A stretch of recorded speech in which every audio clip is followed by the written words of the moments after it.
And call us to order at 5:07. Robin already remembered that she has to be our recorder, our clerk tonight because our recorder's not here. And we know the meeting has been warned. You mean, Lyle? Yes. The meeting has been formally, officially warned. Great, thank you. So we will begin. First is we're going to start with our annual meeting with the EES Policy Council, the joint meeting. So I'm not sure if we Turn it over to them. Yeah, we turn it over to you. I'm not sure if I have to suspend our meeting or what the process is. So we'll just do it informally and folks can begin. All right, so we're going to open this portion of the meeting up at 5:07.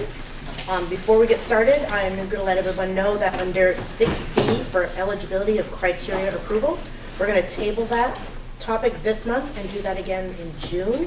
And in lieu of that, we'll be going over in-kind waiver requests. So let's get going with the secretary's report.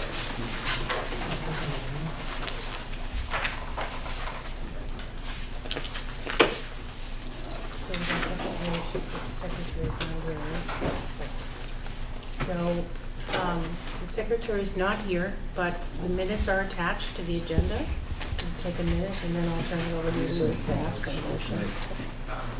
Where did you get this? Francisco. Something else that's nice.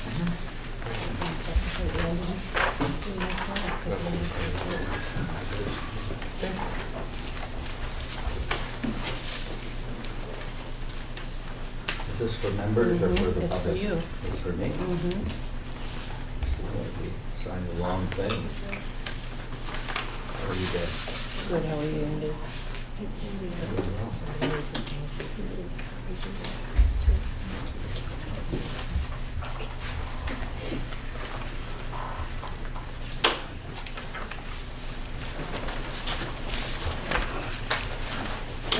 If everyone has had a chance to look it over, I would entertain a motion to accept. A motion to accept the secretary's report. I'll second. It's been moved and seconded. Is there any discussion? All in favor, vote aye. Aye. Opposed? Ayes have it. On to treasurer's report. Okay, there's no additional policy council monies have been expended this month. Oh, okay. Okay, so that's good. So budget. Okay, budget. This is the second month of our new financial reporting format, which shows how much money we're spending by function in the organization. What I would draw your attention to is that at this point in our budget year, we would expect to have 88% of our money expended, and we are running very close in early Head Start. We're at 87%, a little bit behind in Head Start, we're at 84%. I expect, though, that we will be on track by the end of June, which is the end of our fiscal year at this point.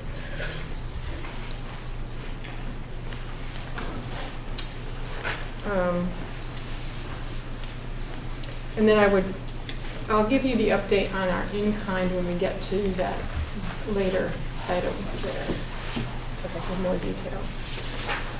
Before I get too far ahead, we need to make a motion for the treasurer's report. I'll motion to accept the treasurer's report. I'll second. It's been motioned and seconded. Any discussion? All those in favor? Aye. Any opposed? All in favor? So now we can move through to you're all set, right, Brenda? Yes, You're thank just holding you. off. Okay. We're fine. You've got the credit card report there Yes. that you need to read. So we're going to move through now to old business, starting with parent activity event. So at our last meeting, you talked about, you began to think about doing a big parent event to encourage parents to become more involved in the program. And I'm you actually designated a subcommittee, so I'm putting the subcommittee on the spot a little bit just to give any updates if there are any. I've talked to a couple different restaurants because that one restaurant didn't think that they all of their availability was held up by other events. So I'm trying to find a new restaurant to figure it out. Okay, so you're still looking for another Yes. venue? Okay, you guys have to see. All right. And just to note, the monthly reports are handed out, and they will also be distributed to the board members electronically.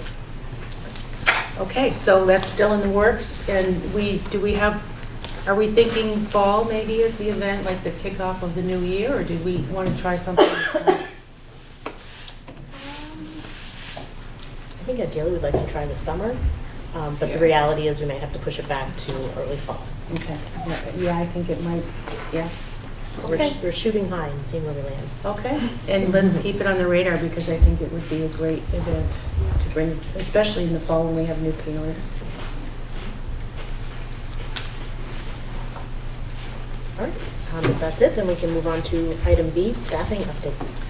So at our last meeting, we talked about some potential crisis situations in Westminster with some staffing shifts and potential vacancies. However, miraculously, we were able to hire at the end of that meeting folks who have accepted the positions. So our staffing looks good in Westminster. We still have some holes in the program. I have a stack of hiring recommendations for further on our agenda. So I would say at this point that our staffing pattern, our staffing update is not as dire as it was a month ago. It's actually looking promising. We still have vacancies, as do many programs across the country, but we are on the upswing.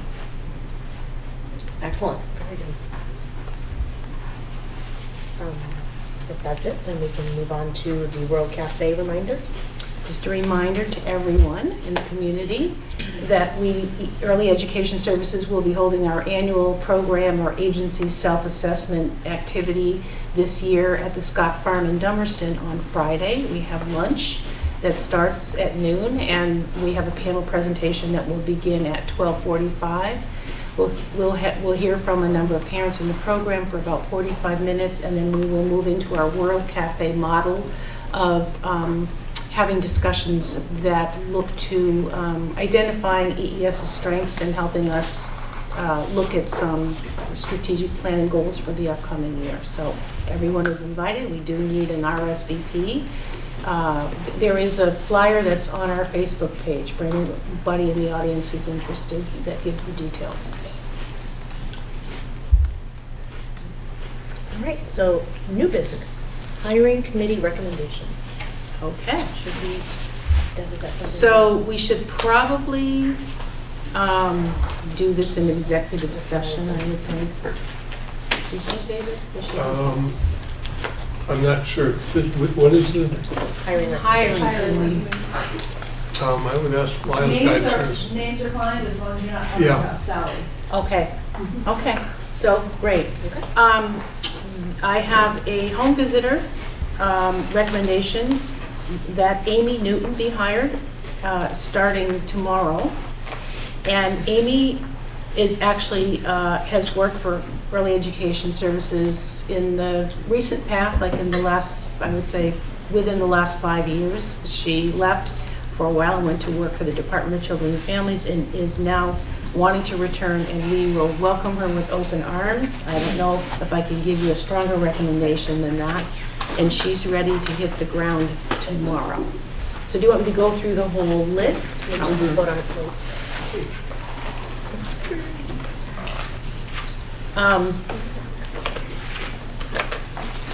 We have a number of assistant teachers, and just as a reminder, these were positions that were definitely in our organizational chart, but they had really been frozen for a number of years because we were looking to hire folks who had already licensed or college degreed early childhood teachers, and because the field is really drying up, we have reopened the idea of having assistant teachers come in, and we're able to do that because we staff our classrooms with 3 teachers, which is 1 more teacher than is required by Head Start and licensing standards, but we believe we need that small ratio because our children have such high needs.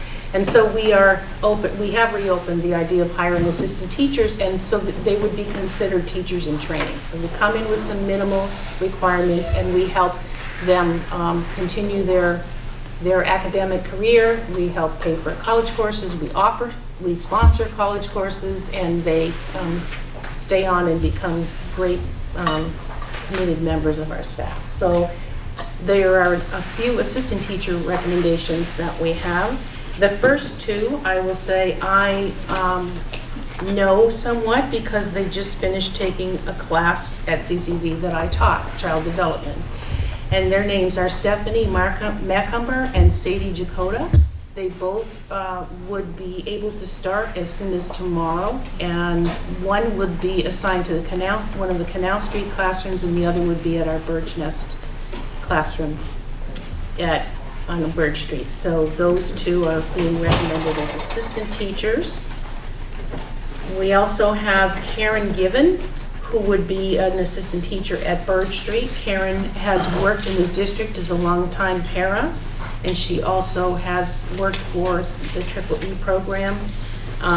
She is known as incredibly kind and hardworking. She's a dedicated professional who is creative and resourceful. We have an assistant teacher for Westminster Head Start, Danny Ray Hutchins Martin. Danny Ray has been working as an assistant teacher in Saxon River in an early childhood program, and she, for the last 3 years, and she has completed the child development class, and her references rated her very high as an exceptional candidate. And then we have Casey Hadgedorn, who is an assistant teacher at Canal Street. Her references rated her as a 3, very high. She's worked as an assistant teacher in Putney at a small program there, and she has completed the fundamentals course that is required.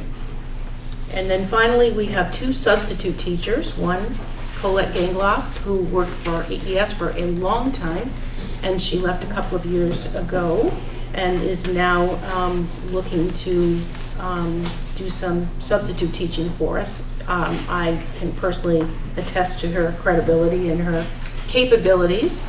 And finally, Amber Petriani, who would be a substitute in the program, and she's worked with young children and has an interest in exploring our field, so we could bring her along in our field. So there are 7 recommendations for her. Is there one other home visitor?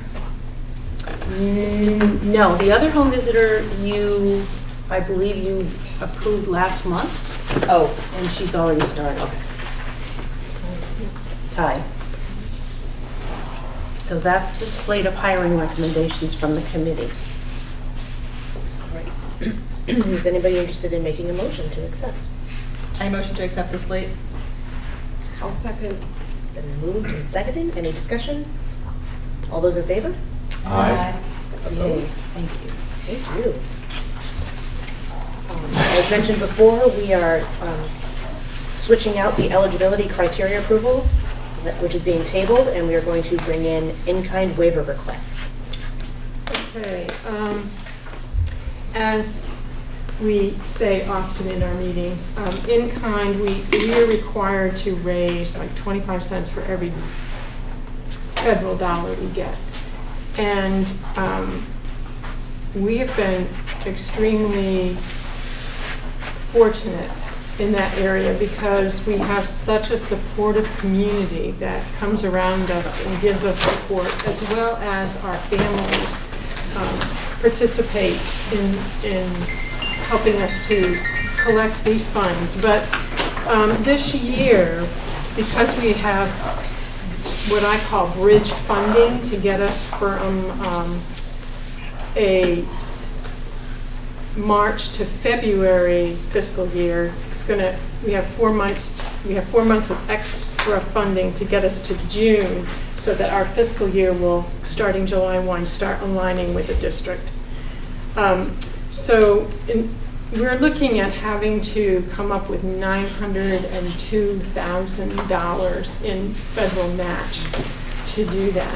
And our typical match is closer to $680,000. So it's quite a jump for us, especially coming into the summer season when we have staff and families heading out for vacations. So it's typically a slower time for us to get this in-kind gathered. So at this point, I'm projecting that we will fall short of the $902,000 requirement by about $75,000, which is, again, amazing, because that is less than 8% of that total. And I project that we will be able to do like 92% of that $902,000. Again, kudos and thanks to our really supportive community, the families that we have in our program, and our staff that work really hard to keep all of this documented, which takes an incredible amount of time on their part, on top of everything else they're required to do in the classrooms. So again, we're going to be collecting, I project, just over $800,000, but I'm going to request that the government waive $75,000 of that at this point. Because what we don't want to happen is we get to June 30 and I find that we're $75,000 short. I can't then go, oh, sorry government, I made a boo-boo, can't do it. That's not acceptable. So we need to request the waiver ahead of time. And so that's what I'm doing. And so the minutes for Policy Council as well as the minutes for the board need to reflect that we've had this discussion about the in-kind waiver. And then I need a signature from the Policy Council chair and the board chair that we've agreed together that we need to request this waiver. If that makes sense. You think 75,000 is enough? I mean, you think we're going to make up the rest? Good question. I spent a lot of time sweating that question myself today, but I think we can do it. Yeah. I think we can do it. If everybody keeps on, I think we can do it. So, but I need everybody's. So I'll just add that hearing that it's only $75,000 is pretty monumental. That, you know, we typically do, as we get close to the end of our funding cycle year, we typically do sweat, okay, are we going to make this match, are we going to meet this match? And the last couple of years we've been able to, we have had to request waivers in the past. But the fact that we were just basically awarded these funds not that long ago, and we've been able to recover all but $75,000 of the difference is pretty amazing, and it speaks to the efforts of the staff and the parents to collect all that documentation, because it has to be supported by collected documentation. And it's audited very carefully each year by the fiscal auditors. And again, we can't say enough thank you to everyone in the community and our parents and families and staff for this huge effort. We did, as Deb said, I think a year ago, I asked for a $50,000 waiver, but I was able to withdraw it. Because again, we do have, it's great. So the 75. Do you need a motion from us that we agree to have you request that waiver? From both, I think, yes. Could you And so it's speak- reflected in your minutes. Before we do that on discussion, could you just describe a little more what you're documenting as in-kind contribution? Is it Sure. just some specific examples? Sure. One of our biggest sources of in-kind are when the teachers prepare sheets that describe what they're working on in the classroom and give the parents a little bit of homework tied to that in the classroom goals. And that piece of paper goes home. and she's nodding, they have to fill out that they've spent X number of time, hours or minutes So it's each a day. buy-in from the families. Yes, and it's huge. Our families are very supportive, and the teachers work hard, because the teachers really have a lot of work to, because it's only accepted if it's specifically tied to the classroom goals for that week. So the teachers have to spell out this ties to and what they need to. Like last week, it was point out community helpers in the neighborhood and talk to your children about what they do. And it suggested you do it for 20 minutes a day. So it's very guided. So that's an example of time that we could to put a value on and count. Now, the school district, Frank and his team, they provide payroll services to us, payable services to us. That's a big donation from the community to us, because we don't pay him for that. So we get to count that. So that's a couple of examples. Thank you very much. So the federal government wants this to be a partnership with the parents, with the school district, with the community, Yes. not just throw money and say, we're going to do this for you. That's right. And then you have the job of documenting it, That is huge. which is huge. It's Yeah. huge, yes. Every time the auditor comes and he wants to look at $20,000 worth, I show him a paper pile like this, just to make the point, like, this is ridiculous, guys.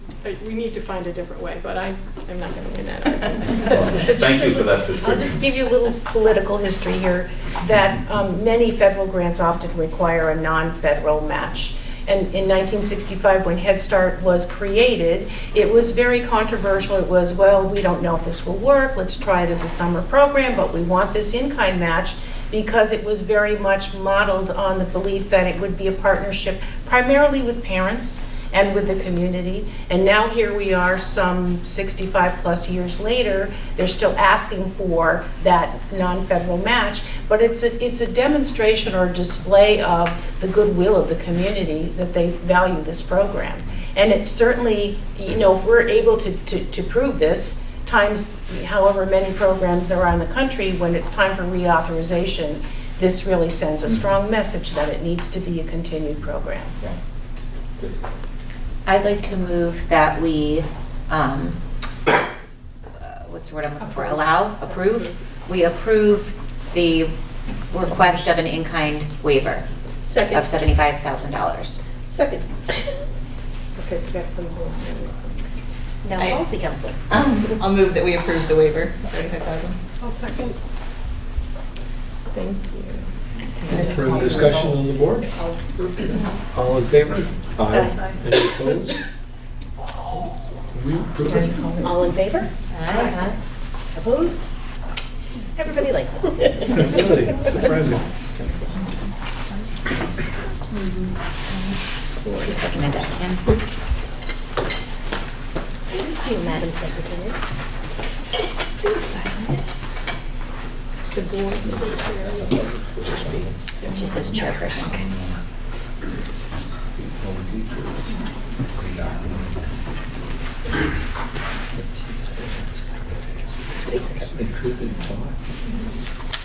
Thank you. Thank you.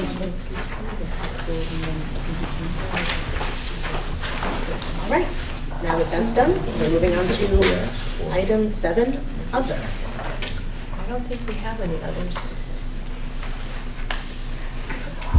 So, our next meeting. So the next meeting, we typically meet the fourth Wednesday of the month. Sometimes we skip summer months. I already know that we need to have a meeting. Okay. And so I'm just wanting to check with everyone to see if the 26th would work. And then, of course, we would be slated to have it in Westminster. That's going to be a little tricky for us because we have an EES 8 meeting at 4 o'clock that afternoon. You want to try it on the 19th?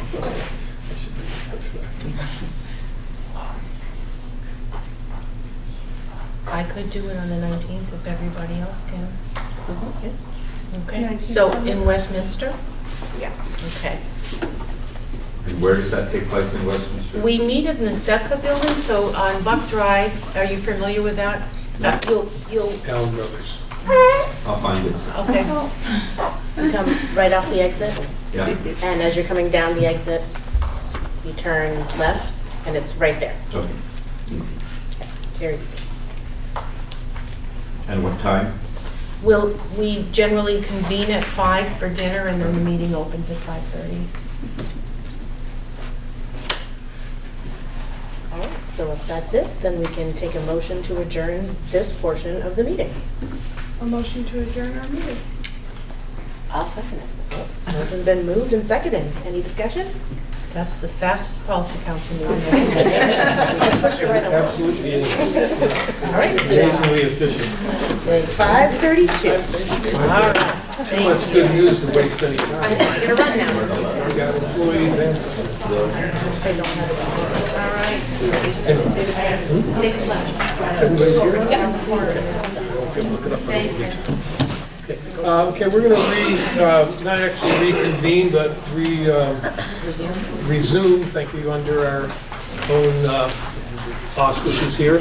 So the next item on the agenda is to recognize groups or individual visitors. This is an opportunity for people who are here to discuss something that is not on the agenda.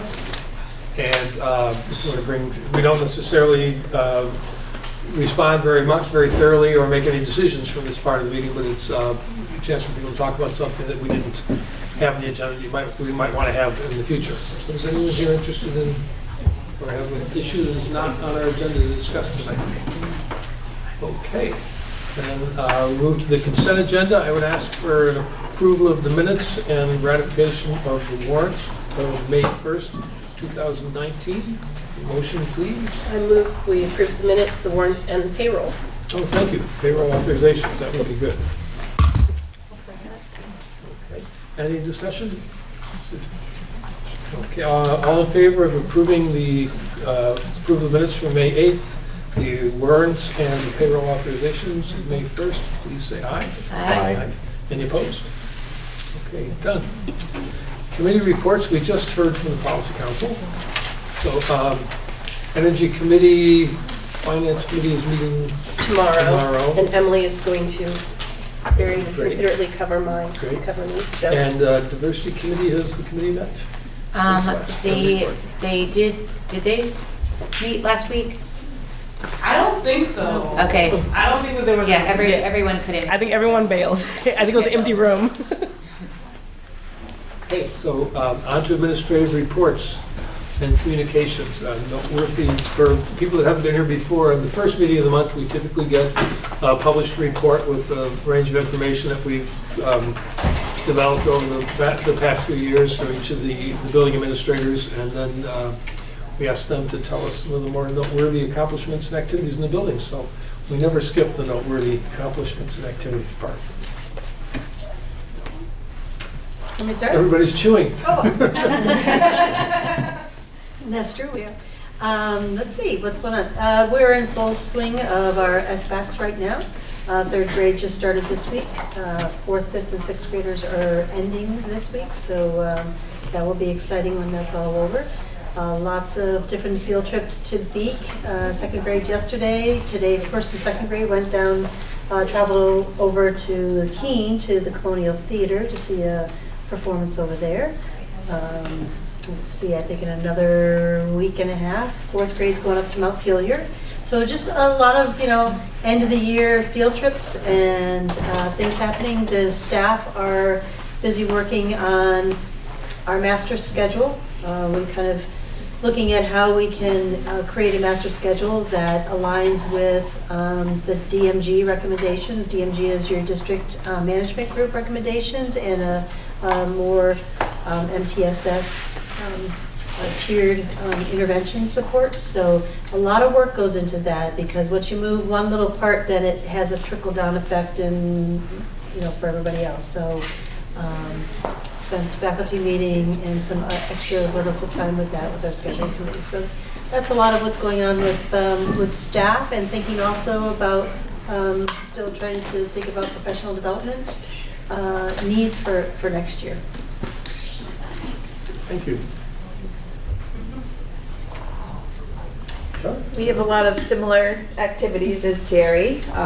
Also, and I think you had yours probably today, we had our teddy bear tea on Tuesday, and Mark's got his tomorrow, which is planned by Early Childhood, and they come and all of the incoming kindergartners to our schools are invited to come, and they bring a stuffed animal or a toy, and we read them a story, and they join all school sayings. So that was a really nice turnout. It was nice to meet so many families. The kids were wonderful. They made little teddy bear crowns, and they're really excited to come join our school. So it's always a nice time to see the newest members of our school community visit. And some very familiar members. Yes, we've got some familiar members, we've got some siblings, we've got some children of our own. And we're also really proud of all of our students all the time, and especially this time of year because they are wrapping up SBAC 2. We're celebrating with Kona Ice on Friday for grades 3 through 6. And we just had a 4th grade student win the Kipling Writing Award down at the Latches Theater this past weekend. So she won a one-night stay at Naulaka with her family, which is pretty neat. And her sister actually won the Maple Leaf contest, which John told you about at the last meeting. So very excited to see 2 Academy stars win such a big writing contest. It's really exciting. Anything else? No, I don't think so. No, we had the opportunity a couple weeks ago to walk the property behind our school with the landowner, which was a really wonderful experience for us, and to talk with Hank Lang, was our sort of tour guide of 200 acres of land that stretches up to the top of Memorial Park. And it was really neat to just sort of brainstorm about how to incorporate that into what we do. It was a really neat experience to go up there with them. Yeah, Expanding our forest program really school-wide is on the horizon. So yeah, it's a world of possibilities up there. Thank you. Mark? Okay. I have a new hire to announce. I'll pass those around, but I'll go over a few other things first. I'll end with that. Very similar to Oak Grove Academy, lots of field trips and celebrations planned from now till the end of the year. Excited about Teddy Bear Tea tomorrow to visit with our incoming kindergartners and their families. Last meeting, we presented on our Destination Imagination group. They're on a plane right now to Kansas City, Missouri for globals. So over the next, what's that? You didn't go? No. I'm not on the team. I'm not on the team yet. I just put my kids on the plane. But I found out a way to get them there. So over the next 2 days, they'll be with 1,400 other kids around the world working on STEAM and drama projects. So pretty excited to hear the report out from them. A couple of dates to point out if school board members or community members would like to come visit Green Street. I think these would be 2 great events. On May 29th, which is next Wednesday, we're hosting our spring concert. So that'll be a night where the band will be performing, our chorus will be performing, and our jazz band. So it should be about an hour event. We have 70 kids participating. I really believe it's going to be an impressive show and a good night out on the town for families to check out the talented musicians in our school. So if you could make that one, love to see you there. 6 o'clock start. We'll be in the gymnasium. And then this year will be the 4th year in a row we started this end of the school year extravaganza. So it's something we started 4 years ago. It's on June 13th this year at 8:45 in the morning. And essentially it's a celebration and reflection of the school year. We'll have a talent show with performances from staff and students. And there'll be a nice end of the year reflection. Again, that will be about an hour, hour and a half. It's one of my favorite days of the year. It's become one of my favorite days. And if you're able to stop in for that, I think you get a real true sense of the school community. that's about it for now. The new hire, we'd like to propose Molly Savan for a 5th grade teacher position. You can see her background. She went to Smith College, studied women and gender studies, and then went to Antioch, a degree in elementary education. She's been working at the Greenfield Center School the past 2 years.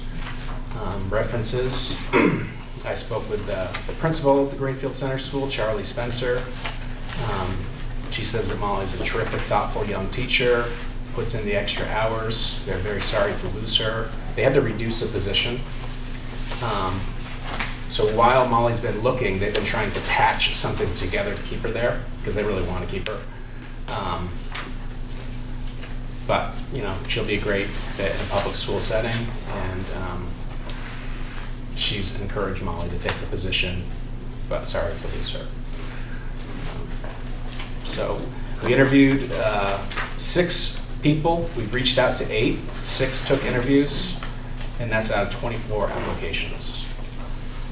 So it's a pretty thorough process, and we're excited to welcome Molly for some school visits. How do you pronounce your last name? Savion? Savion. Yeah. A motion to accept the recommendation to hire Molly Savion, 5th grade teacher position at Green Street. So moved. Second?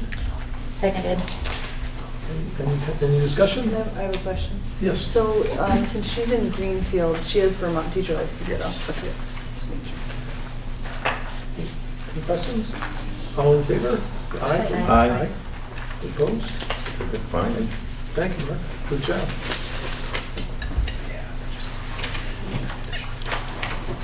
Is that it? And then Mariah. Yeah. Mariah and Deb, although Deb did maybe somehow you having a Deb. I'll just add one more thing, I'm sorry? because I feel like my report was pretty much consumed by Policy Council, but I do want to add that this afternoon I learned that the House and the Senate have come to an agreement about the budget as it relates to the parent-child center allocations, and they are proposing, that the decision has been made to eliminate the reach-up subcontract, so we will be losing 2 employees in our reach-up program. The good news is that they've been anticipating this, and they have found, one is going back to graduate school, the other has already found another job. It's unfortunate because it's a great service that EES provides for young families. The flip side is that there is a slight increase to the parent-child center budgets. I think they approved a $1.3 million increase to be spread out amongst the 15 of us. That's all I know at this point, so that's hot off the press. What you can spend that on? If you get So any if of it goes, it will go into our master grant, and our master grant has some core principles. There are like 10 core principles. They're pretty broad-based, which gives us a lot of leverage in terms of what we can do with the money. Thanks. And Mariah, a report from early ed as well? Currently, the pre-K partners are completing the spring checkpoints in the Teaching Strategies Gold system. TS Gold is an assessment system based on a developmental continuum. Fall and spring checkpoints are required by the Agency of Education, but a lot of programs do fall, winter, and spring. Checkpoints are due by June 1st, and Janice Stockman will run a report on each kindergarten student, and then they'll be given to the kindergarten teachers. At Brattleboro Center for Children, the preschool classroom is going to watch the Wyndham Regional Career Center Circus End of the Year program at the Gibson Aiken Center. Horizon Early Learning Program is having their preschool graduation on June 13th at 4:30. They're really excited to announce that they've also hired 2 new licensed teachers. They are losing 1 teacher, but that teacher is going to be opening a program in West Brattleboro, and that teacher hopes to be a pre-K partner as well. At Neighborhood Schoolhouse, they're celebrating spring with lots of plants and worms. The kids recently created sprout head dolls and have been taking care of their living hair. They're also learning to read each other's names through the classroom post office, and they have a new classroom schedule so that kids are able to spend more time in smaller groups. At Timpson Hill, they're taking a field trip to the retreat farm on the 29th. Their spring family potluck is also on the 29th. And then the Parents' Night Out will be on Friday the 31st. WSBA, we attended Teddy Bear Tea at Academy School on the 21st, which was a lot of fun. Some of the kindergarten teachers have been to the preschool program to meet their new incoming kindergarten students. On May 29th, the Academy 5th grade reading buddies will come over and we'll do our outdoor reading program, and then we'll have a reading celebration on June 6th. We're also headed to the Brattleboro Retreat Farm on June 5th for a field trip to learn how to make ice cream and interact with the animals and hike the trails. And then on June 6th, we'll be holding the end of the year celebration at the Kiwanis Shelter at Memorial Park. And this is a time for children and families to come together and experience to celebrate all the amazing learning experiences that they had over the year. And each child is presented a portfolio with pictures and artwork that they've created over the year. And then the Wyndham Early Childhood Educators Co-op is going on to a retreat at Lake Fairley Resort on June 1st and 2nd, and the topic is Love and Logic. Is what? Love and Logic. Love and Logic. Yeah. It's pretty broad. It's a discipline method. Yeah. Oh, good. That's helpful. Could you say a little bit more about the particularly of interest to us, the measurements and the reports that you send on to the kindergarten teachers? The checkpoints. Checkpoints? Yes. Checkpoints. So, well, the checkpoint, okay, and when you talked about the checkpoints, I was thinking I was thinking about the STAR system, so I got this. It's separate from the STAR system. Yes, definitely. Yes. Thank you. I'd still like to Oh, some okay. details. So it's an observation-based assessment. So programs decide how many observations they're going to do on children, and they have to meet 36 learning objectives, which align with the Vermont Early Learning Standards. And so they put in observations into a computer-based system, and then the Agency of Education requires 2 years, but a lot of programs do 3 years to show the 3 times a year to show the continuity through the school year. But then they rate their children on a developmental continuum. In order to rate students, they have to basically take a test to make sure that their ratings are accurate. And then that goes to the kindergarten teachers with the Yes, other and then there's a report that's generated to show the students' progress throughout the year Right. on all the different learning objectives. Wow, that's pretty comprehensive. Mariah, is that the thing you were trying to email me? That report that you just read? Yes. Okay, yes. It did come. Please resend that. That was, I couldn't even write that fast, so that would be very helpful. Lyle, would we try to get your name tag for Mariah? Sure. Okay. Do you think you'll be the one that comes most of the time? Yes. Okay. Just for the TV? Yep. Yeah, great, thank you. Anything else? Administrative, yeah. Jerry, I know you mentioned PD, so I guess everybody's probably planning for PD at this point. I wonder how that's linking up with the teacher leader work that you're, because each school has that funded, I think, too. Yeah. Or is it, or no? Teacher leaders are funded, yeah. No, I mean, is it linking up? Yes. Okay. Yeah. So at Green Street, we've hired a math consultant to come in on August 26th to do some work around primary math assessment. Each team at each school has put together a group of teachers who will work with Joelle Van Lent around trauma practices. And then at Green Street, our team leaders are actually going to be preparing and planning professional development in the area of writing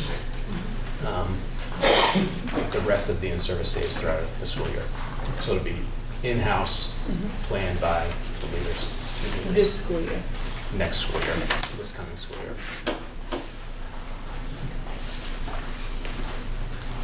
You guys over there? At Academy, we will be working with Judy Maynard, who does consulting on many levels in the state. We're focusing on differentiation strategies across the board and really honing in on the Act 173 recommendations to ensure equity and access for all learners. And under that umbrella is, all of the different content areas. And teacher leaders will be putting on PD throughout the year in different content areas once a month.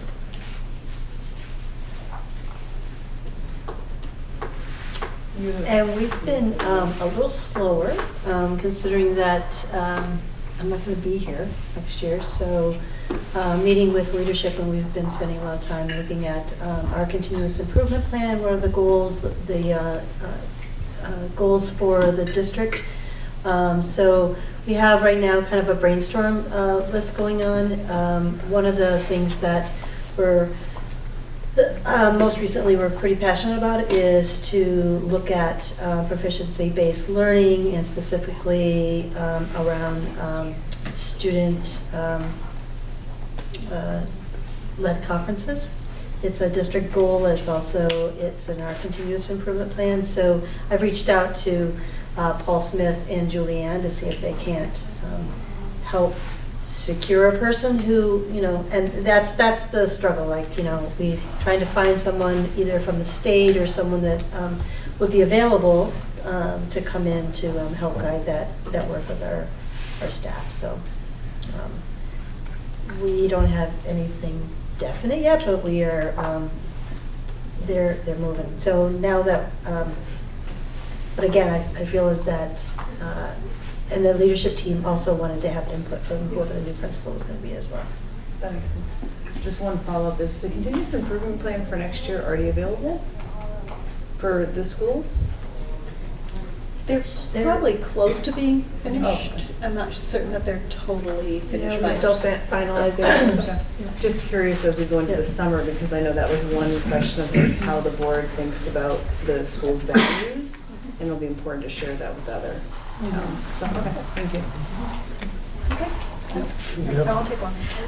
So central office, the Vermont Superintendent's Association is putting on a central office administrator retreat that our central office administrators will be attending. The focus is for us to see how we, as a central office team, support student learning, everything from curriculum to special ed to how the money is spent. And it will be through the lens of Act 173, because we must be setting some goals and making sure that we're really moving toward meeting the requirements of Act 173.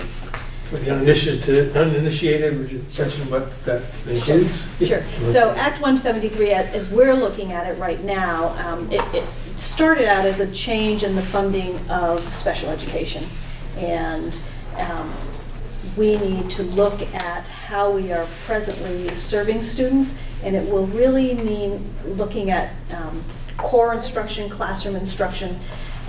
So some of the things that will happen are that we will need to beef up core instruction and differentiation. You've heard us talking about that, how we're meeting the needs of all students in the main classroom. But it will also mean that special educators will be able to serve a little bit wider range of students than they have. But that is a statewide, Act 173 is passed by the state a couple of years ago, so we are really trying to drill down into how we're going to attack it. Are you saying like they could serve students who don't have an IEP? Yeah, because I know that might have been an intention, informal intention, and now it's officially allowed. And is the deadline for implementation still what it is now? I have not heard that there's any delay. Not either. Yeah. Nothing for sure. Nothing for sure. And the funding will be a block grant rather than per case or per yes, yeah. And the intention is that if you're very high spending, they're going to ramp you down. If you're very low spending, they might increase a little bit so that there isn't such a huge discrepancy. There have been some questions asked about areas where there's high poverty, and have they taken that into consideration? The person that at the most recent presentation I was at did not have a real answer for that, but that is something that they're still grappling with, because we do know that areas with high poverty need more resources. So. And my other thing is, this is my last chance, I'm asking you again, if you're interested in attending the Equity Summit, sponsored by Vermont Principals Association. It's at Landmark College, May 24th, that's Friday. And I think I've sent you all the registration, but if you need it again, I can do that. Love to have you. During the day? It's a day long, yes. I'm already committed over here. Yeah, you are committed. Same day as It's the same day, yeah. Do we have Too many good things. They're youth The facilitators. youth facilitators, yep, that'll be great. Do we have a new employee announcement? Yes, it's Wednesday. I've been trying to give her a chance Okay. to tell her families that she works closely with, Oh, good idea. Okay. Thank you. So now on to unfinished business. The first thing we may be able to dispense with quickly, the Vermont School Board Association developed a code of ethics for school board members. It's a voluntary code, and people generally agree to it. Has everyone seen this? We got this, I think we got it a few weeks ago. Should I read through it again? Do you still remember what it is? Okay. So this is the Vermont Code of Ethics for school board members. As a member of the local school board, my primary concern is to provide for the best education and welfare of our students with the constraints of a budget affordable to the community. The WSESU mission is to provide safe, inclusive, and supportive environment where all students grow academically, socially, and emotionally, and are challenged to reach their potential as local and global community members. To this end, I agree to conduct myself in accordance with the following commitments. I will act within the scope of my official role, which includes recognize that a board member's responsibility is to see that the schools are well run, but not to run them. Act only as a member of the board and not assume any individual authority when the board is not in session unless otherwise directed by the board. Give no directives as an individual board member to any school administrator or employee, publicly or privately, and avoid making commitments that may compromise the decision-making ability of the board or administrators. The second section is uphold the highest ethical standards. I will not receive anything of value by contract or otherwise from the school district or supervisory union unless it is received as a result of a contract accepted after a public bid, in recognition of service or achievement, as a board stipend, reimbursement, or expense allowed by law for the official duties performed as a member of such board. I will not solicit or receive directly or indirectly any gift or compensation in return for making a recommendation or casting a vote. I agree to recuse and remove myself from board deliberation and votes when necessary to avoid the appearance of conflict of interest. I not agree to the hiring of a superintendent, not agree to the hiring of a superintendent, principal, or teacher already under contract with another school district unless assurance is first secured from the proper authority that the person can be released from his or her contract. The third section is respect my peers, my constituents, and confidentiality considerations.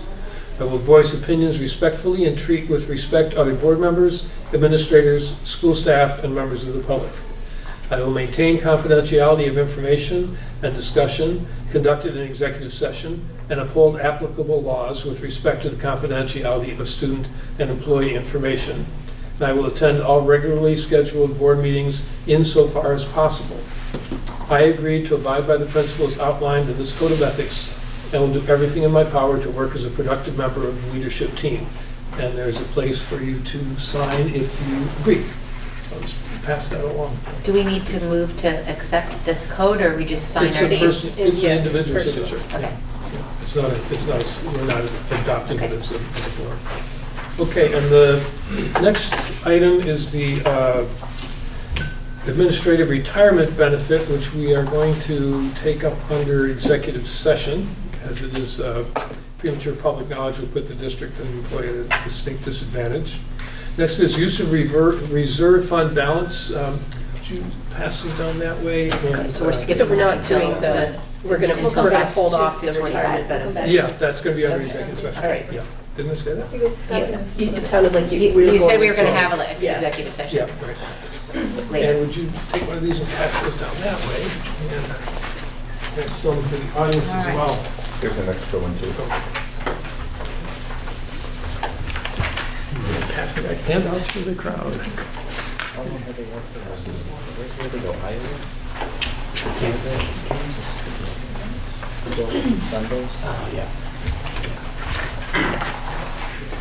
So this came, before you start reading, this came up we talked about this in our last meeting. We got a lot of suggestions and proposals and ideas, and a lot of questions. So we also this week got we got 2 formal proposals, and I got some information from the Wyndham Regional Council about the various options under the Oak Grove energy improvement proposals. So what I'd like us to do is, first I want to just talk a bit about this motion that was made at town meeting in March 2011, which changed the way, or defined the way that we can use this reserve fund, and then propose a couple of options and see what the preference for the board is. The first, you'll see on the first page, reserve fund in capital letters, and this is the actual motion, which is to establish a reserve fund under the control and direction of the school board for the purpose of operating the schools. And that's an act that is it's in statute. Actually, somebody handed me the statute earlier, but basically said this, you have to do this. You have to pass a motion to create a fund. And then it was amended. There's the discussion, and then down where it says Lauren Crisp, who is currently the moderator of the representative town meeting, that was a member at that point, moved to amend the motion by adding language. So this was added, that motion, creating it for the purpose of operating the schools. The words, the reserve funds may be used by the board in lieu of borrowing money. Otherwise, the use of the fund must be authorized by town meeting. So that's what the town meeting determined. Now, what that means under current circumstances, that's what we have an attorney for. So what I'd like to propose is that first we talk about, we've had time to consider these things and think about them, and we can look at the new proposals. But I think before we do that, we never really decided whether we wanted to consider different options for using this money, or if we wanted to just leave it where it is and pass it on into the new district. So I think what I'd like us to do, if no one objects or has a better idea, is to just kind of talk about that for a while and see what our preference is, if we have a majority or a consensus of what we should do. So I'm interested in what you just read, that said the only authority that the board has to allocate these funds is in lieu of borrowing money. So if that is the case, then wouldn't it be true that all we can do is come up with a recommendation that we might give and then convene a town meeting for the rest of the reps to vote on what we do with this money? Well, it might. I think that for us to act as lawyers and try and interpret that, I think would be unwise. It's true that none of these things well, some of the proposals that came forward with the 3 that I brought in this evening, none of these are in our budget or in the capital plan. If we wanted to do them, we would have to borrow. So that make it permissible. Okay. The first part of the motion, which is really important, is for the purpose of operating the schools. And so that's the question that I think if we decide we want to designate some of these funds for particular purposes, then I think we would send either a sample of the motion or send what we're looking to do to our attorney and ask him to craft a motion that's legal, or to tell us that we can't do that. But rather than go through that whole long process, if we really don't want to, what we'd rather do is just send it on to the merged district, I think I'd like us to try and have that conversation first. If I could make a comment too, Dave. Yes, right. So I know you shared in your invitation for input to the representative meeting, the capital plan, and the capital plan shows that there's $55,000 in the fund balance for this fund that you're talking about. It is also what we published in the town report. So I just want to remind folks that at this point, the fiscal year 18 audited financial statements reflected a $55,000 balance. So if you're referring to the resources that you have available based on this report that you've seen, the capital fund, then that's the amount that you're deliberating over. And maybe as another context to keep in mind, So we did have a fund balance of $400 and something thousand. It's another one of those reviews, analyses that we did at a board meeting. Just looking at my notes, it was the January 2nd, 2019 board meeting where we looked at a little bit more history on the capital fund. And just to sort of remind you, in fiscal year 18, we started with a $407,000 balance, but that was the year that we went to the representative town meeting and got the Green Street improvement project approved, and then it went forward and was completed. That was about a $975,000 project, and that's what pretty much completely consumed the capital fund, all but that $55,000. Obviously, the difference between $900,000 and $400,000 is a lot more than $55,000, and the way we made up the difference was, as you may recall, significant number of grants that we were able to secure through the Wyndham Wood Heat and the Efficiency Vermont incentives. And then there was that local appropriation in the annual budget that made up that difference. As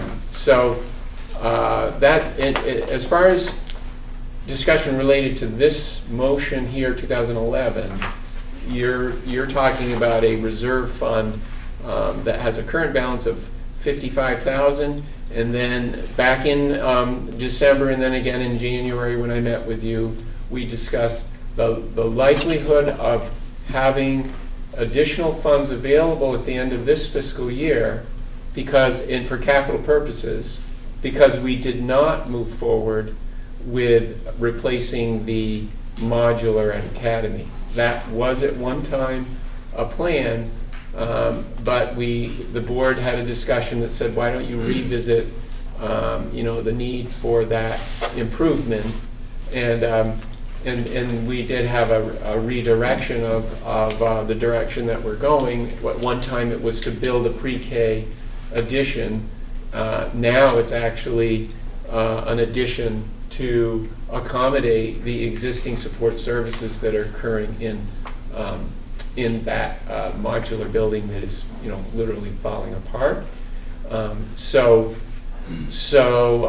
In terms of what you have as of fiscal year 18 or the beginning of this fiscal year, $55,000. I'm projecting we should have another school board meeting before June 30th, and I can give you a more refined number of what I think may be unspent on the capital funds because of the other commitments that again are all in this document that we've shared, the capital plan.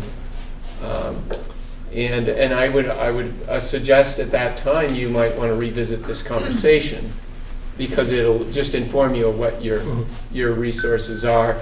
And from that point of view, it seems based on the default articles of agreement in the merged entity that there's a specific article that says the current reserves will be essentially I don't know what the right word is, but recognized in the new entity for the purposes that they are defined. And this being an official school board position on the use of reserves, I would assume would be that guide for the new merged board.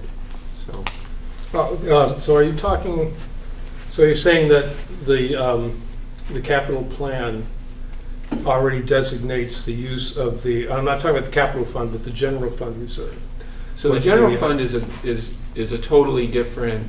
Another way to say it is it's not relevant to this motion. The general fund has this motion was not about a capital fund. It was specifically about other uses. It was toward expenses and toward deferring taxes. So maybe that's the conversation that I need a little more background. I was assuming this reserve fund was established because specifically it says Title 24, Section 2804. That statute, if you read it, is specific for reserve funds. But it doesn't say capital funds until Section B. The top section of it just says a reserve fund. Okay. Which is what we For any created. purpose. Yeah. Yeah. So, I guess maybe to just reiterate, the only reserve fund I'm aware of that Brattleboro Town School District has is the Capital Reserve Fund. Well, again, there may be a difference in language here, rather than a semantic difference, rather than a meaningful one. But the report, the school district report, the FY20 proposed budget included $842,000 in the general fund reserve. Yes. So the general fund. And that's the reserve that I'm confident, having been at the meeting with this, that's what this is talking about. We didn't actually, I don't think we had a capital plan in 2011. I think having an actual planned out expectations across the years, I think is fairly new in the last few years. It's been in place since I've been here, so Yeah, for the last 5 years. Could you make sure when you're speaking that I get to hear what you're saying rather than sidebar conversation? Yep. We're trying to clarify a point here. Yeah. So should we speak louder? You Well, I can't hear what you're saying to him. Oh, okay. Because you're looking at him. Okay. So I want to make sure I'm catching all of the. Right. Yeah, thank you. I'm also trying to understand this, Frank. Are you saying that this larger amount of money that we're talking about possibly having is not really available?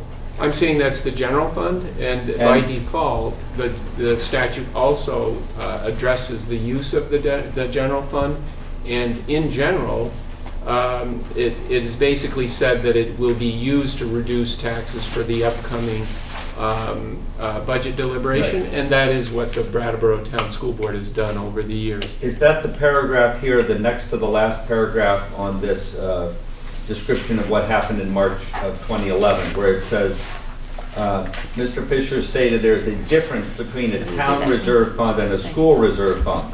Vermont statute requires that a school surplus be carried into the next year as revenue. By That's the statute. general fund, yeah. There's no such corresponding statute regarding municipal reserve funds. That's correct, yeah. Funds must be carried forward as revenue in the school budget unless either a reserve fund is established. Which it was. But is it the capital reserve fund or another reserve fund? It's clearly an education reserve fund intended under the direction of the school board for the purpose of operating the schools. So, but I'm wondering But Frank how is far. saying that there's only the capital Yeah. reserve fund, so And we've there's- got to resolve that first. Yeah, and I'm wondering. That's step one. Does this, Right, and I'm wondering, are we in, or do we have the information to resolve that here now? And I question whether we do. To me, it looks like this is saying that we have these reserve funds, but their use needs to be voted on at town meeting until the amendment by Lauren Crisp said, except for when the board needs to borrow money, they can just use this reserve money without asking the town meeting. That's what his amendment says. The reserve funds may be used by the board in lieu of borrowing money. Otherwise, the use of the fund must be authorized by town meeting. So they made an exception for one very specific use that could just be authorized by the board without the town reps. Yeah, but that's the amendment to the initial Yeah. motion, which is still there, which is it's under the control and direction of the school board. And the purpose was so that we wouldn't have to come every time for these, to move money from this fund into a revenue position, and to choose to spend it. The reserve fund would be under the direction of the school board members, and while the board's intention was to come back to town meeting each year for permission to expend funds, it was not required to do so. That was the advice of the attorney, Robert Fisher.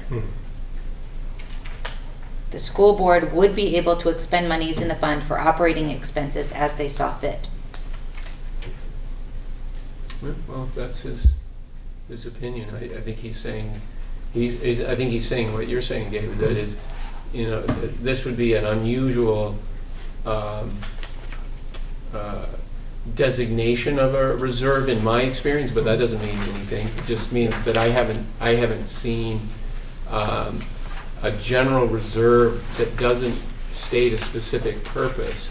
My experience is if you go to the voters, you say what you're going to use, and I guess in this case, this is written in the broadest sense available, which is it just says for the purpose of operating schools, as you're saying, so that I haven't seen that that kind of a general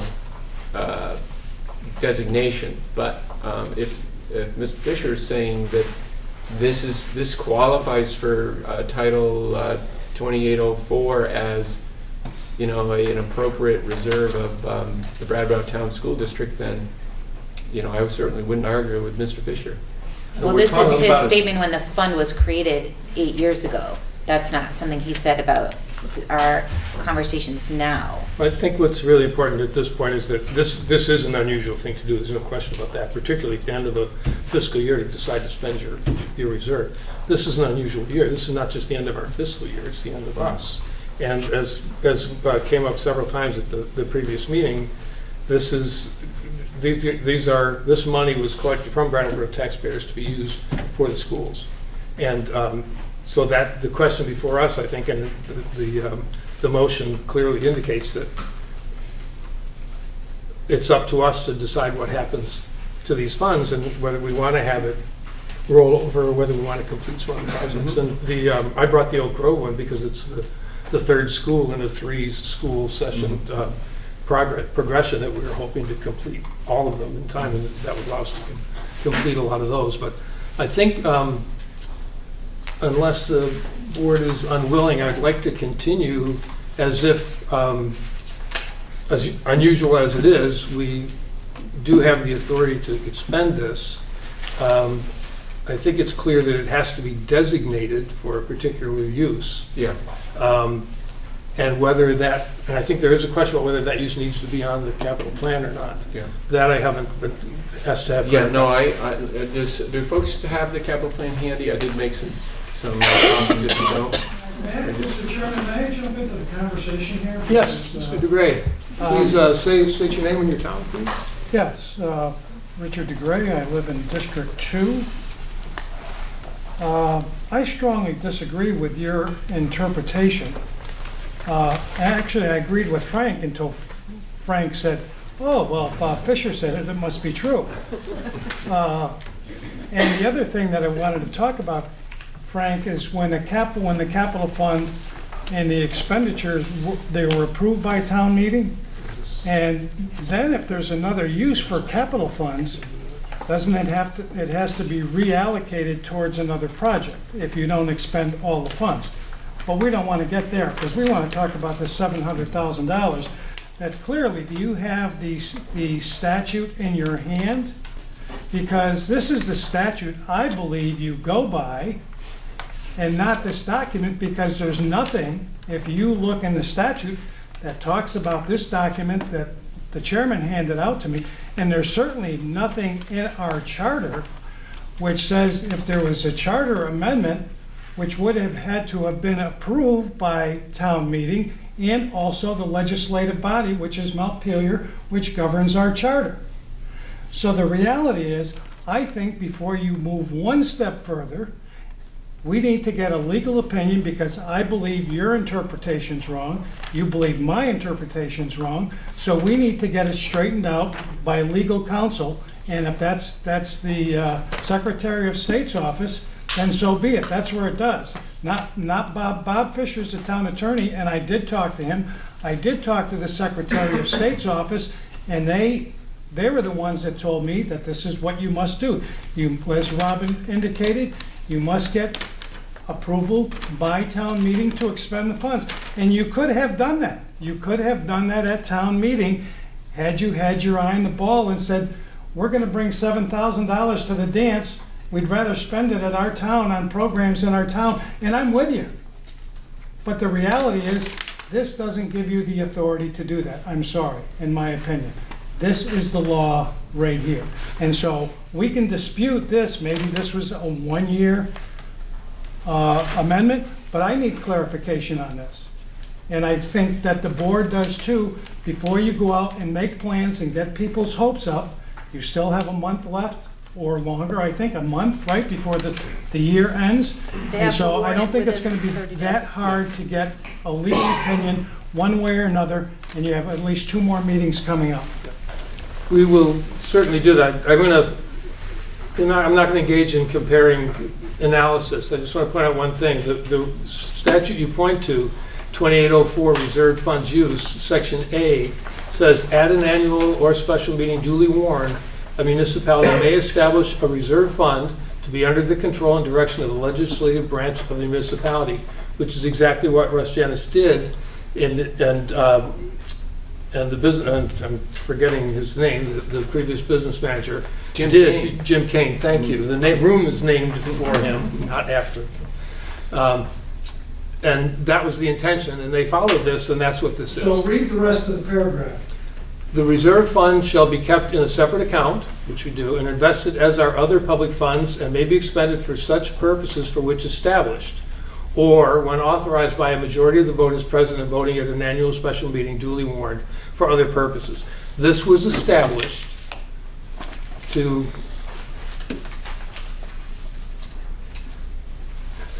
this is established a reserve fund under the control and direction of the school board for the purpose of operating the schools. So that's what I'm using for this conversation, and I appreciate your input, and 99% of the time you've been right whenever you brought something up, but we're going to proceed with this, and we're going to talk about whether we're going to make the first decision unless there's objection. And so We're going to make the, when please, please, wait to be recognized. We're going to make the first decision about whether we're going to do this or not in the first place. And then the second decision is we're going to consider these proposals and others and try to come up with the questions that we have to give to the attorney so that we know that what we're choosing to do and what we want to do and what we need to do in a timely manner, as you clearly pointed out, can be done. So unless there's disagreement or objection, I'd like us to continue the conversation about whether we want to spend this or move it. Andy, I'm still trying to reconcile $55,000, which you're saying is today an amount of money that's in what account or fund? A capital reserve fund. There's The two capital reserve funds. fund. There's 2 reserve funds. Then there's $700,000, this figure roughly, is that a surplus from the current year? The general fund, The menu. yeah, the general fund balance. So what we're really saying is that could flow into and add to, or is that a separate fund? That's what I didn't anticipate, in that I'm saying that my experience is the general fund rolls over as it's referred to in this other statute. As revenue. To be available for, and traditionally, the school board in the last 2 years have presented $330,000 essentially uses of that revenue rolled forward, and that's how the general fund has traditionally been used in all of my experience. Is there an account, a separate account with a number that's called the the Brattleboro Town School District Reserve Fund? No.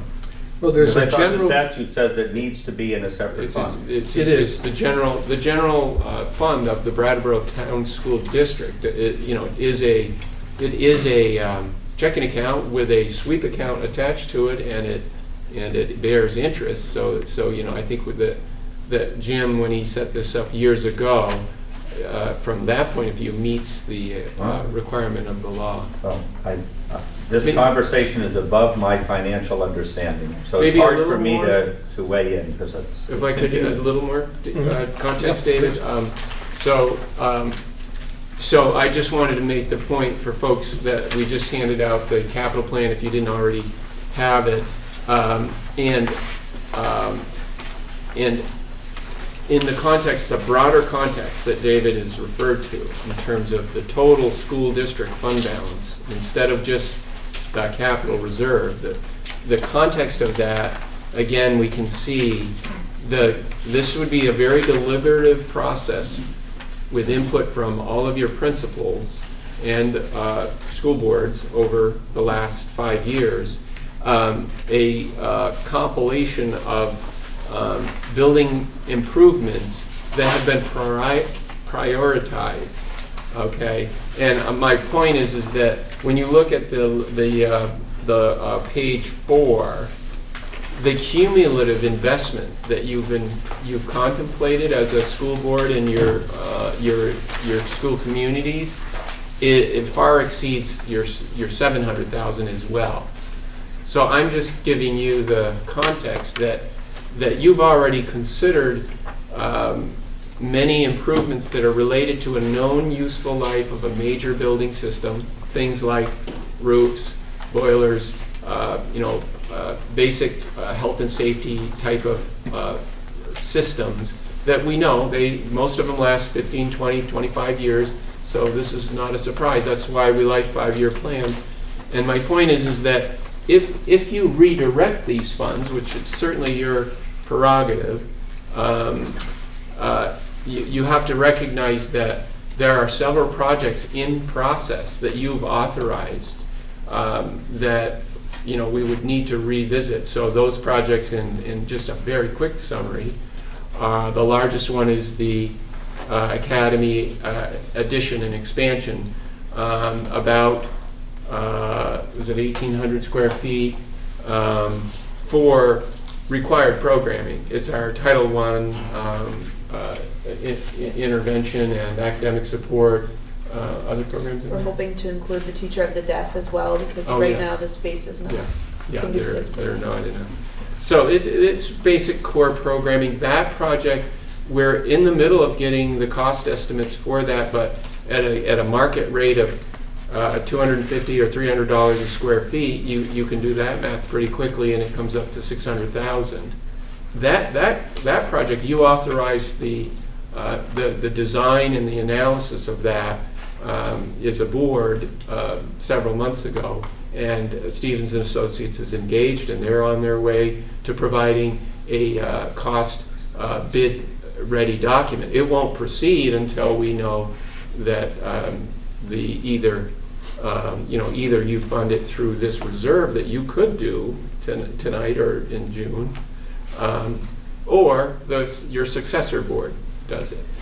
So I'm just saying, in terms of the context of this, you could either uphold the deliberation that you've already taken upon yourselves as a school district board to fulfill these programs in excess of $1 million when you look at the 5-year plan. And then what that would do, it would avoid the legal issue about how much can you spend today versus tomorrow. What it would do is it would impose the legal option you do have, which is to create a reserve of all of the projects, all of the resources that you have available to you as a school district, and it would commit the future board to making these things happen until the money that you put on the table is gone. Thank you, Frank. I just want to point out that this capital plan and those that are created by the other towns in the district are attached to this budget, the merged budget, and the intention and the promise of Act 46 is that for things like this, where there are large expenses, that all the towns will be chipping in and sharing, which is one of the reasons I didn't see a reason that we should consider the reserve fund, because that money was collected to pay for the Brattleboro schools. That's why I kept it separate. And again, we can reconsider all of that, but everything that's on here is going to be going forward. And if we wanted to change and apply money to some of these specific projects instead of the proposals that we have in front of us, we can do that. It's as the motion, the article passed at town meeting, and the law says it's a reserve fund under the control and direction of the legislative branch of the municipality, which is us. So, Kim, you've been very patient. I'm sorry you had to wait so long. No, I'm fine. I personally think that we need to get an attorney's opinion on this. I agree. And I mean, before we discuss, figure out what we want to do with this money, because there's no point in discussing it if it can't be allocated the way you want it to be allocated. I actually think the opposite because of the time considerations. If we did have something that we wanted to spend it on and we defer that conversation to a later meeting, what if it turns out that we need the town reps to come back and vote on the thing and we got to warn it in time for before the school district ends? Right, but we have to wait until we get a legal opinion anyway before we can warn it. But wouldn't it be easier to get a legal opinion on a proposal than, Well, I'm going to nothing? not have a dialogue here. I want to hear from Andy and Emily, please. Well, I had a question actually on what Frank said. So the academy school, just so I get, because I'm a little confused at what numbers we're even dealing with now that we could allocate. So the academy school question about, the extended wing that would be for services that are already planned for. So if we have a bid out, we didn't necessarily place money anywhere to pay for that, just for the bid, right? So that would have to Yeah, come from the. we haven't approved the project. Okay, so the project's not approved. We approved the study. So the idea would be, we're doing the study, and if, let's pretend we use this 800,000, we'll just use that number, or 850, for other things. Next year comes up, the study looks good, and we want to move forward with that. If this is already allocated, then we're expecting to come up with a good amount of money, but because it's paid for by the other school districts too, we're purportedly okay with that. this money is not for that project, though. Okay. Well, no, I know it's not for I that mean, project. but- normally we wouldn't be using this to pay for our capital plan anyway. That comes from the whole entire budget. Okay. So Well, it's Robin, not, I'm we're gonna not ask you, reliant on this. Emily, I think that that was an inquiry, or was there Yeah, a question? that's a question.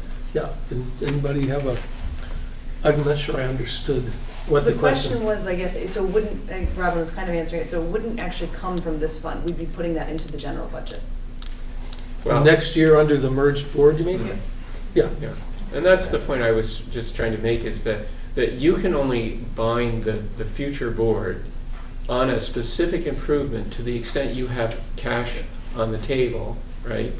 And now there is a potential clarity on, well, what are you bringing to the table? Are you bringing your general fund and your capital fund, or are you bringing just the capital fund? So that's a big question. But again, in terms of your time frame and your representative town meeting versus your own authority, again, you might want to get legal opinion. I'm giving you my 30 years of experience with public education and school boards and capital plans. My understanding is that this issue of is there a reserve that is board designated versus is it subject to the town vote? I don't have an opinion on that. I don't have any experience with it. But my point is I do believe the default articles of the merger gives the board the authority until June 30th to say, for the money that we have, this is the restricted purpose that we are asking, or not asking, but are telling you we've made a commitment to fulfill. So I'm saying you've already done that. You've got a document that's in public, and you've already done that. And now the question is, do you want to change these designations to something else? Andy? These improvements that we've had described in this document for the Oak Grove School, they're not included in this capital plan, or are they, in any form at all? Is there a reason why these recommendations for energy efficiency and improving the building were not ever included? Maybe Mr. Ecker knows. Sure. Why are those energy, which seems like such a good plan, why are they not in the capital plan? Many of them are, and they are, for example, look at page 3. If you look at page 3, you'll see the window project. So the projects with the highest payback were committed to, and that is part of the long-term plan. And yeah, both the roofing because of the insulation properties that could be substantially improved, and then the windows. These are those glass block things that are the worst thermal building blocks that you could use in the 1950s. So it is. There was an evaluation of all of the projects, and the resources, and you'll see in that. In the Oak Grove report, because of the useful life of the oil boiler that had been recently installed and the relatively poor payback to many other thermal investments in the other 3 buildings, Canal Street included, Estiville Academy, and Green Street, that initiative was passed over in the bigger picture of what is the best return on the public's dollar. So the new board will have on the table capital plans from each of the 4 towns. And the capital plans are not commitments, they're plans. So that board will still be making year-to-year decisions, what to maybe delay or what to enhance, or emergencies happen, equipment fails, things change. So what my point in bringing that up is that this surplus money, that the 700,000 is not some fund that's been hanging around for years. It's an operating surplus from this current year. No, it is cumulative. Yeah, it is cumulative over, but it's not substantially. But if we want to make sure, moving forward, that certain work is done that we really believe in this town, that would be, and the other, it's going to benefit the combined school district anyway. Any improvement we make to a school building in Brattleboro is contributing. Yeah. But that's why I mentioned at the last meeting, this is a political moment in time. If we have this authority, we need to take it seriously, because we could commit to doing these things on the basis that they are in the capital plan for the most part. That we really believe that there's a priority in our capital plan, even if it means moving them up a year, or I can't quite read all these columns here. But we could just say, and that's what you were saying, we've already committed to like studying an expansion of classroom space at Academy School. You would feel better as the financial officer to use this money for things we've already documented that we're committed to. Yes. Rather than cooking up new things. Yes. And I'm saying that in the context of you've made plans for far more than the resources you're bringing to the table. Yeah. So from that point of view, I'm just saying you've done well in serving the public for analyzing the greatest return on the investment of the tax dollars relative to the input that you've received over. None of these are just sort of we came up with something because these are generally informed by engineering and or by student need. So this would be a moot conversation if there was not a merged district.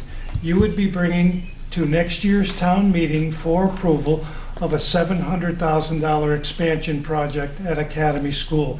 You wouldn't be using this money here unless somebody from the floor said, I make a motion to use X number of dollars towards the debt service of whatever this project. If the town meeting wanted to spend that money on your expansion project, they have the authority to. I don't believe that when you're talking about this, town meeting has to approve. You bring it to town meeting, they say, yes, we're going to support that expansion project. We're going to support your bond or your note or whatever you're going to do to finance it to put a new roof on the school, whatever it is.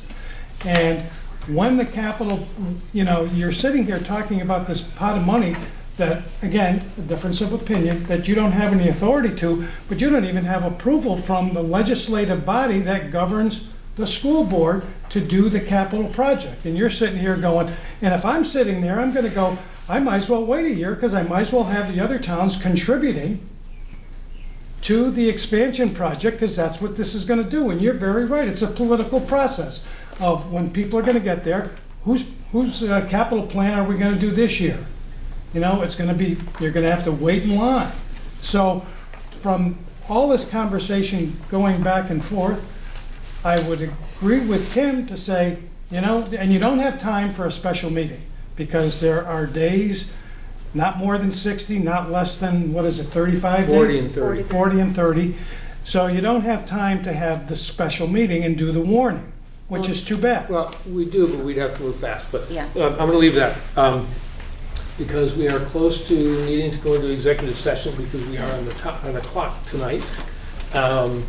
And we got sort of through the first thing, or we got into the first thing about whether to use it or leave it. We didn't get there, and I was hoping that in the course of this conversation we would have some language about our goals to ask for an attorney's opinion. But I think that given the time where we are now, and given that these are legitimate questions, I mean, we're not lawyers, so we're not going to just, thank you, please. Oh, no, I get that, too.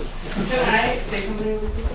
Yeah. I mean, I think that this was really important to me, and I work for the district, and I read about it in the paper, and I was thinking like, what we could do to help our students and staff with that kind of money. So I wrote something up, and I personally think that diversity, equity, and social justice work is all about hope. It's all about wishing on a star. So to me, whether or not the money can be allocated is kind of irrelevant. That it's always good to have conversations about bringing diversity and equity work to the forefront. So if you would allow a few minutes to consider what I sent, and I wrote it up separately, I would appreciate that. Even if there's no money, I feel like it's worth talking about because this is important. And there are often things that maybe school boards don't think about that I put on this list. And I think that it would be important to talk about, regardless of whatever, 55,000, 700,000, 2,000, because we're used to working on a shoestring. This is the first year that I spent all my money. You know, and I take kids on field trips and I do all kinds of things with it, but that to advance diversity, equity, and social justice in the district. Everyone has a copy of that, so they can follow. Well, I have a different one. So no, but I copied if you look in the I saw section. it, but I like so if you'd like to go over that and make a statement, go ahead, and then we'll right now?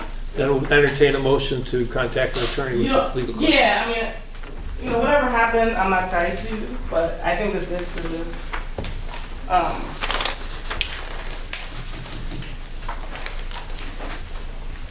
so, I mean, just to think about, one of the things that,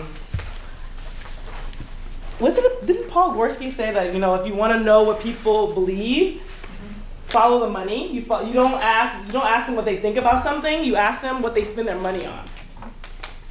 And this is all about it's a 5-year plan, it's about $70,000 a year.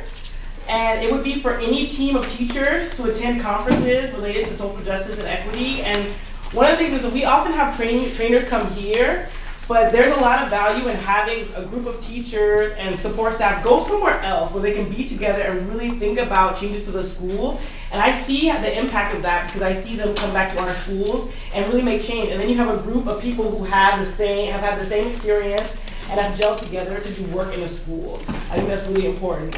Even the creation of curriculum for equity and social justice, and also time to evaluate your own curriculum and being able to pay teachers to do that kind of work because it's not easy and you don't have time during the school year.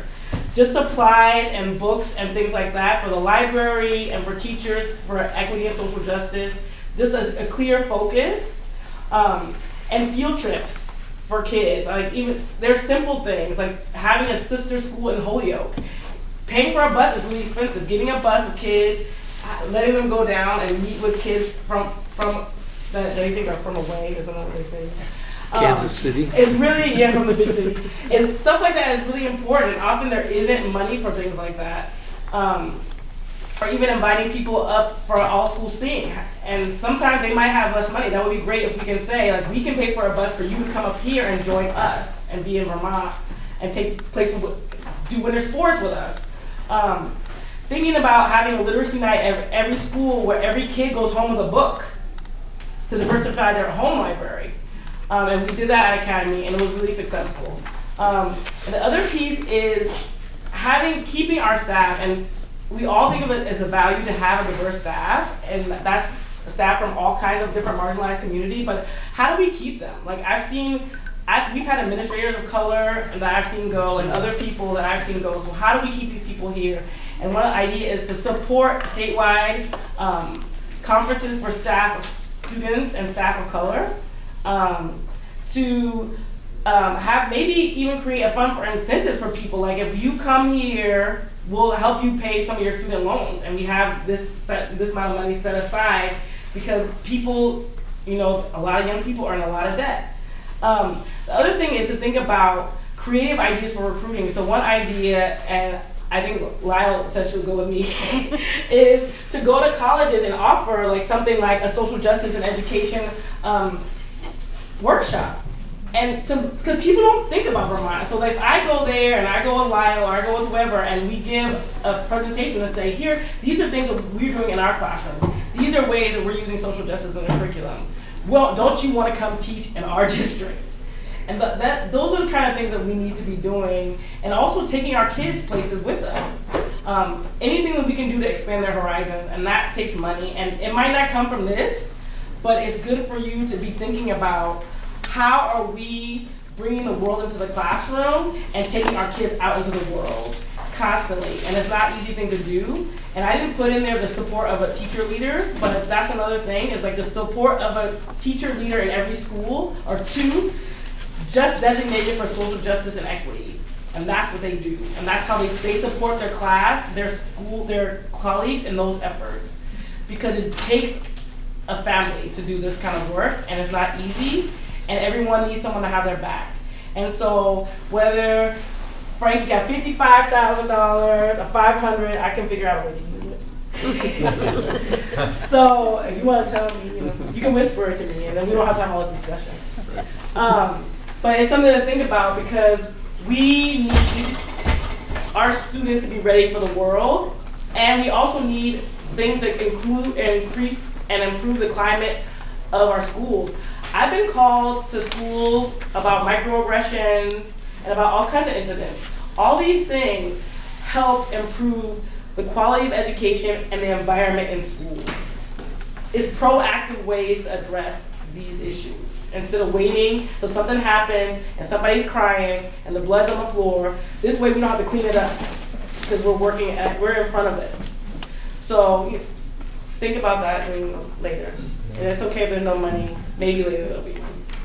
Thank you. Thank you. Thank you, Michaela. I would like to entertain a motion to authorize me and with Lyle to contact our, does that make sense? To contact our attorney to, for the simple decision about whether we need to warn a town meeting to expend these funds, and then what to spend them on.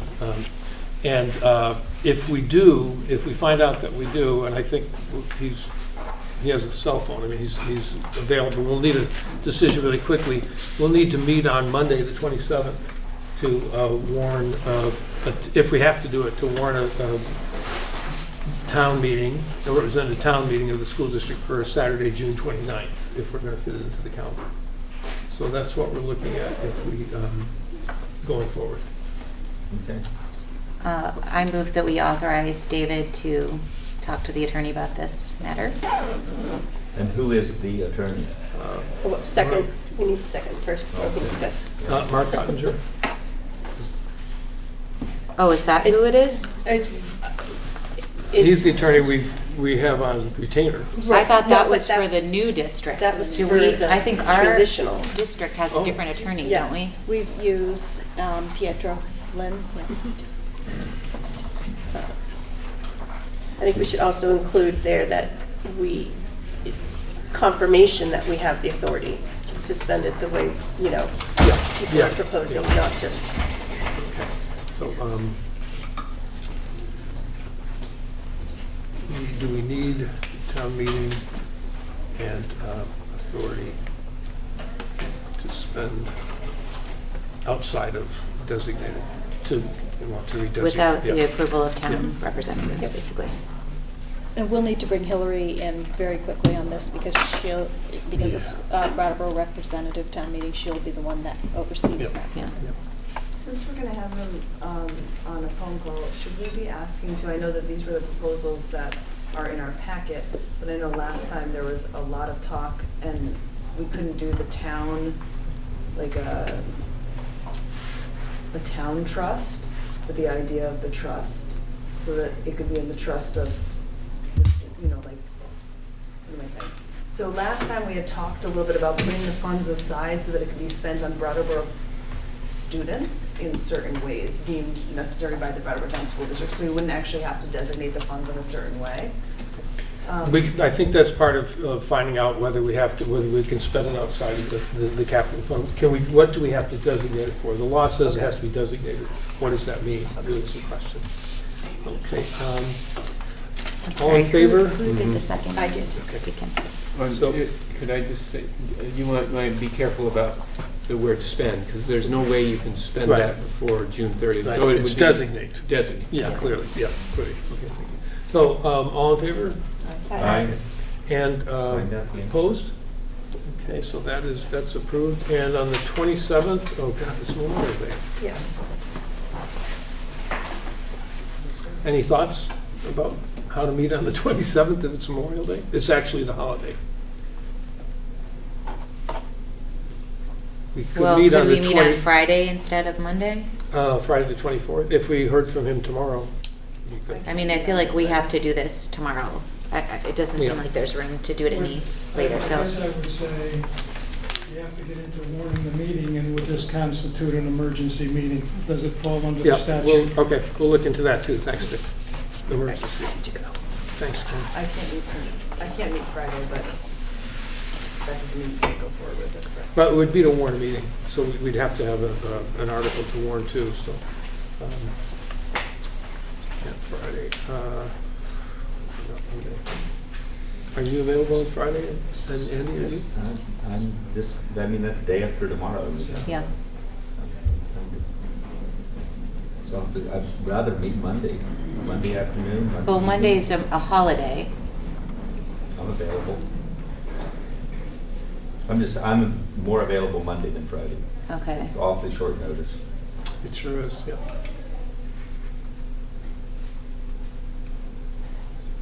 I mean, I'll be here on Monday. If that's when other people want to do it, I can do it then too.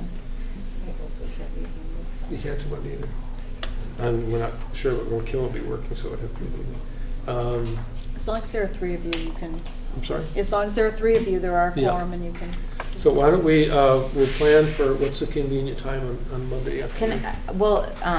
I just want to mention though, we only need to have this meeting if the attorney says we need to warn a public meeting. We need to warn a public meeting, yeah. So it's a sort of optional meeting It's a if tentative needed. meeting. Oh, actually, one thing is, if it was either of those mornings, I could meet, but it'd have to be early in the morning, between like 9 or 10. I just can't meet after noon tonight. Okay, I mean, I can do it in the morning too on Friday. Andy, Monday morning? Monday morning, what time? Well, We do have to have an executive session. Could we maybe do the meeting planning over email and publicize it? I'm just worried we're running out of time here. They have to start their meeting and we have to do an executive session. Yep. Let's plan it over, Is that allowed? You can plan. Okay. If you're. we can schedule over. Yes, Okay, schedule. let's just do it tonight over email and then we'll send out the result to And we Lyle have to and Barb. get that, we have to warn that 24 hours in advance. Emergency. Okay. And I'll check into the emergency meeting, emergency town meeting too. If you're gonna meet on Monday, you got 48 hours, I think that's the statute. If it's Monday, we're. Okay, so should we go elsewhere? We're for going to go our down the executive hall session? to the teachers' room. All right, so I'm going to say at 7 o'clock we went into executive session. Thank you. Move these here, because I'll be back. Hear us? I move that we rise from executive session at 7:05. Yes. Does anyone want to second me? Second. Okay, all in favor? Aye. I move that we approve Lyle's recommendation for an employee separation benefit. Second. All in favor? Aye. Okay, I move that we adjourn the meeting. I second that. All in favor? Aye. All right. All right.